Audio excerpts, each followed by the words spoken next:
අසුරයන්ගේ බලය අසීමිතයි. රවිගේ උප්පත්ති කතාව.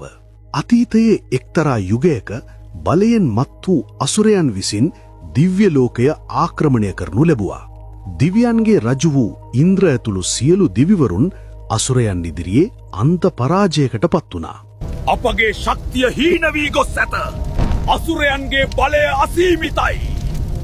දිව්‍ය ලෝකයේ අලංකාර මාලිගා අඳුරින් සහ ගින්නෙන් වැසී ගියේ දෙවියන්ගේ පාලනය අවසන් කරමින්.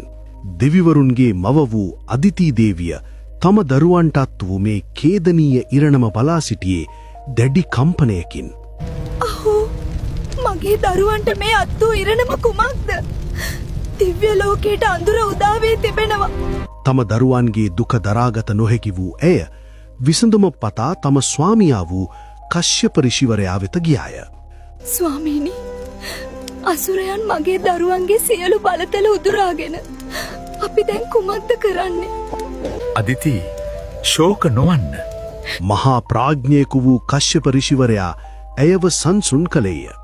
මේ මහා විනාශයෙන් දෙවියන්ව ගලවා ගැනීමට නම් විශ්වයේ පරමාලෝකයේ වූ සූර්යාගේ පිහිට පැතිය යුතු බව ඔහු පැවසුවා. ඔබ සූර්ය දිව්‍ය රාජ්‍යයා උදෙසා දැඩි තපසක නිරත වන්න. ඔහු පමණයි මේ අඳුර පළවා හැරීමට සමත් වන්නේ. තම දරුවන්ගේ විමුක්තිය වෙනුවෙන් ඕනෑම දුකක් විඳීමට අදිති දේවිය අදිෂ්ඨාන කරගත්තා. මගේ දරුවන්ට නැවත ආලෝකය ලබා දෙන තුරු මම निराहारව තපස් රකිමි.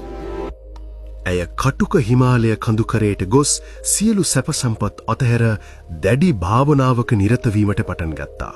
ඇය සූර්යා මෙනෙහි කරමින් ඇඩේ තපස ආරම්භ කළේ මුළු ලෝකයටම ඇසෙනසේ එකම මන්ත්‍රයක් ජප කරමින්. කාලය වේගෙන් ගෙවී ගියා. අධික හිමෙන් හෝ ධාරානිපාත වර්ෂාවෙන් ඇගේ භාවනාව බිදහෙලීමට හැකි වුණේ නෑ. ආහාර හෝ ජලය නොමැතිව හිරුවෙලිය සහ වාතය පමණක් ආහාරයට ගනිමින් ඇය වසර දහස් ගණනක් මේ තපස රැක්කා. ඇගේ මේ පරාර්ථකාමී කැපවීම නිසා ඇගේ සිරුරෙන් අද්භූත දිව්‍යමය ආලෝකයක් නිකුත්වීමට පටන් ගත්තා. මේ මහා තපසෙහි බලයට මුළු තුන් ලෝකයේම කම්පා වුණා. සූර්ය මණ්ඩලය පවා ඇගේ මන්ත්‍රයට ප්‍රතිචාර දක්වුවා. අවසානයේදී සදාකාලික ආලෝකයේ අධිපතියා වූ සූර්යා අතිශය ප්‍රබල ආලෝක කදම්බයක් ලෙස ඇය ඉදිරියේ ප්‍රාදුර්භූත වුණා. අදිති දේවියගේ වසර දහස් ගණනක තපසට සූර්යා ලබා දෙන වරම කුමක්ද? මීළඟ කතාංගයෙන් බලාපොරොත්තු වන්න.